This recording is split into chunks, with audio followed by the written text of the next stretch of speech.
stop thinking project management is about actually following a plan, because it's not. It's about leading people through chaos when the plan falls apart, because that's when real leadership begins. I remember it was 6 months into this project. Oh my goodness, I'll never forget this, because I made the classic mistake. I created what we called a polished with progress. I walked into the conference room ready for war. I was ready to defend that green dashboard, those flawless charts, and let's be honest. Well, let's be frank, not a single ounce of truth.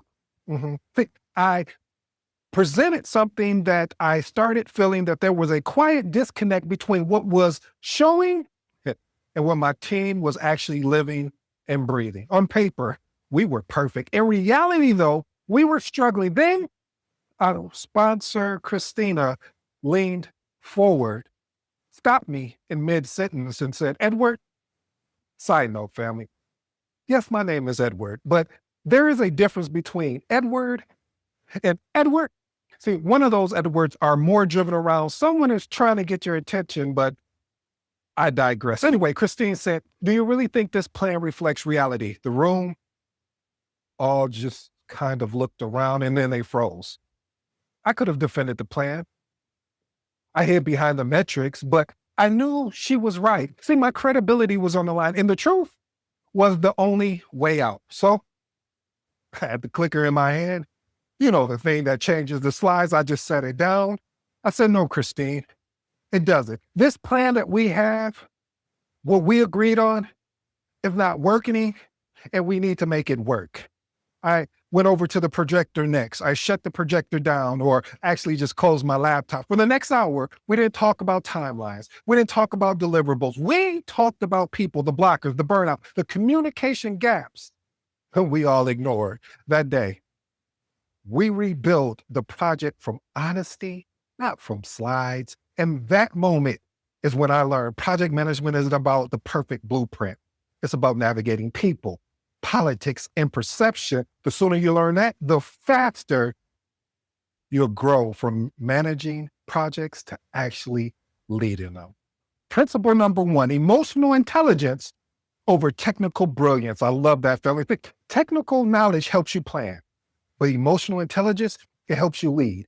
Reading the room, sensing frustration, and managing your own reaction are what truly moves projects forward. Why is this important? Projects succeed or fail on or because of relationships. If you can't connect, you can't correct anything. Experiment with these actionable tips. Pause before reacting. When emotions rise, buy yourself 5 seconds before responding. Next one, listen for what is not being said. Tone and silence reveal more than status update. And the last and final one, acknowledge efforts publicly.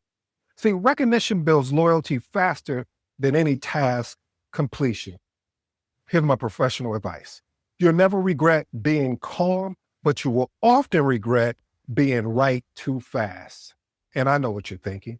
If emotional intelligence keeps the teams together, the next principle teaches you how to survive the environment they operate in. Principle number 2, politics are just part of the job.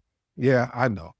Politics isn't manipulation. It's influence with structure. See, every organization has its power dynamics. Learn from them early or get trapped by them often. Why is this important? Ignoring politics doesn't make them disappear. It just leaves you out of the decision-making loop. Experiment with these actual tips. Map the real org chart. What are you talking about, ED? Map the real org chart. See, the influencers aren't always the ones with the titles. I'll say that again for you. The influencers aren't always the one with the titles. What titles are you talking about? The titles that you may even be thinking like, oh, well, this person has this title, they'll be able to make the decision. You may be shocked. So again, map out the real org. Next one, stay neutrally public, but build trust privately. Don't gossip. Connect with intent. And the last and final one, you know it was coming. Document agreements. Political memory is short. Your notes, they're relevant and they're not. Here's my professional advice. A politically aware PM isn't cynical. They're strategic. And see, once you understand the politics, you'll realize trust is your currency, and that starts with what you protect. Principle number 3, maintain confidential information. You'll often know more than you can say. Protecting sensitive information builds credibility faster than any project delivery. Why is this important? People only share with those they trust. Break that once, forget about it. You'll be the last one to know anything that really, truly matters. So experiment with these actionable tips. Treat private as permanent.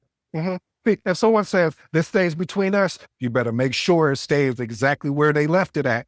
Next one, use judgment, not drama. Share what helps the project, not what fuels gossip. And the last and final one, family, is keep stakeholders confident, separate.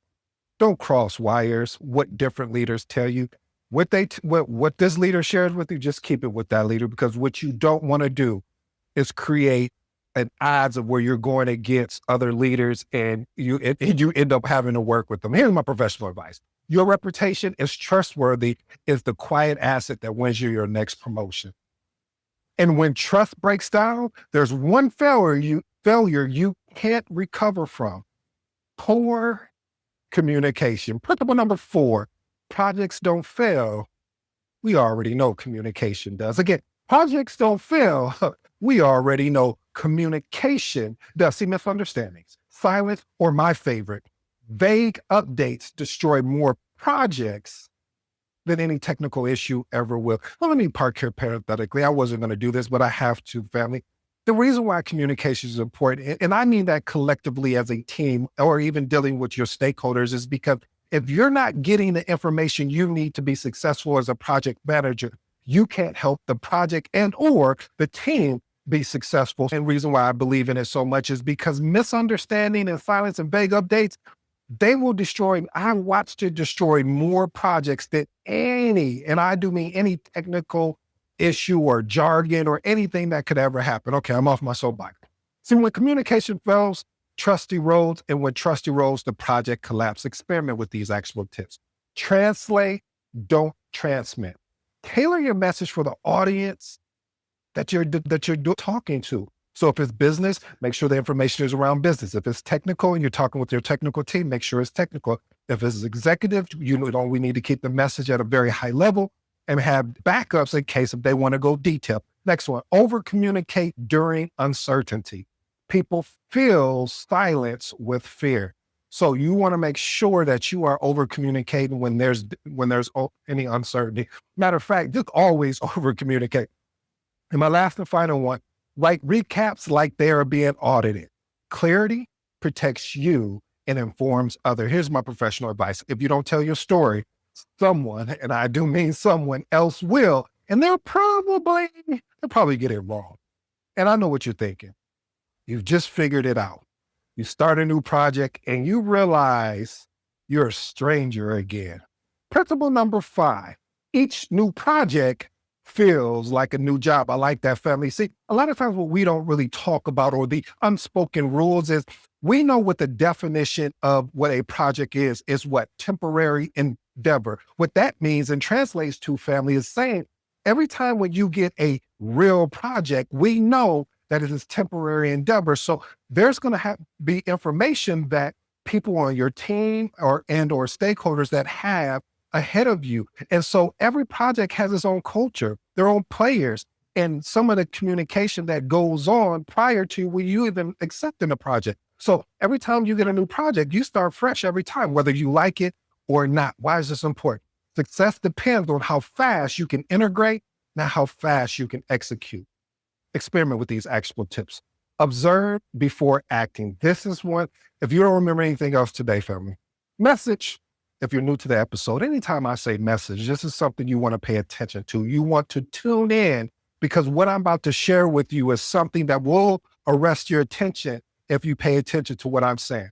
Observe before acting. This is something I had to learn over and over throughout my career, is having the ability to observe before giving suggestions. Observe before giving a decision on which way we should go. Observe before we can even do anything to move forward. I let them act first. And the reason why I say this, and I want you to understand how important this is It's because if you go get certified, I don't care your PMP, your CAPM, you go and get a degree, or you come from an organization that was well fined with regards to project management, and you decide to go to another department or another organization, if you jump in and start giving solutions without even understanding the holistic of the project, you will turn that project team off. Okay, I'm off my soapbox there. Next one, find an ally early. Every project has a translator. You need to find yours. And the last and final one, respect existing rhythms. Don't fix what's not broken on day one. Here's my professional advice. Your adaptability is your resume. Every new project is an interview for the next one.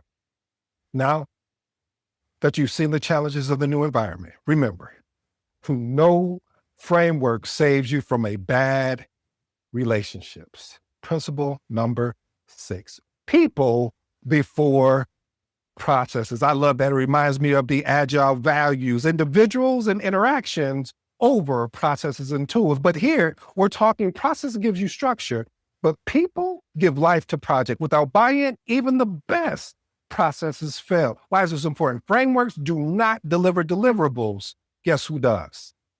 People do.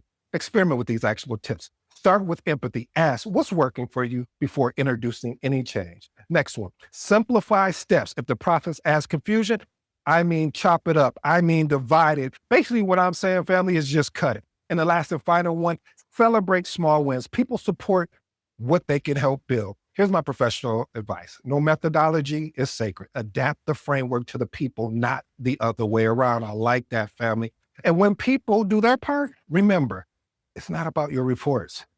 It's about your outcomes. It's about your results. Principle number 7, outcomes speak louder than any report can. See, slides and dashboards don't earn trust. You know what does?